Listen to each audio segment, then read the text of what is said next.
But out of the three defensive rookies, who do you see making the most noise or making the biggest impact early on in the season? Do you think it's a Quan Martin? Do you think it's a KJ Henry? Or do you think it's an Emmanuel Forbes? I'll start off with Brian Murphy. What do you got?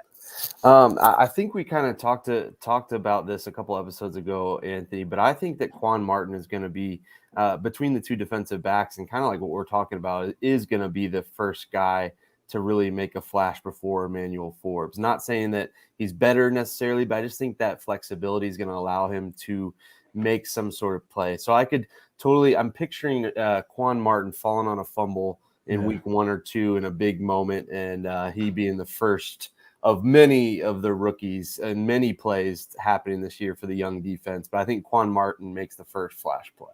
Okay, I like that. Adam, what about yourself? I think of Jahan Dotson, like what kind of, that stretch he had with, all those touchdowns early on. I think you'll see that with Forbes. I think he's going to be opportunistic.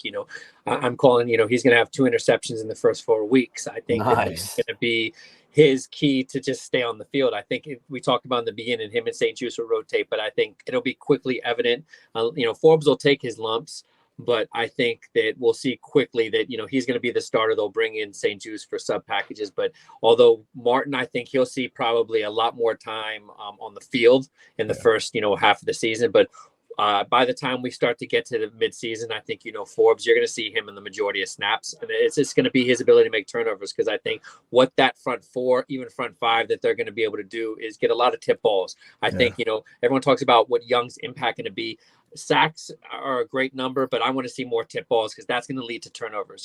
They were 13th overall in defense, but 28th and 29th in back-to-back years in turnovers. So Forbes, opportunistic. I think, he's going to shine right away. It's probably I think, in the running for, defensive rookie of the year. I think he has that kind of impact.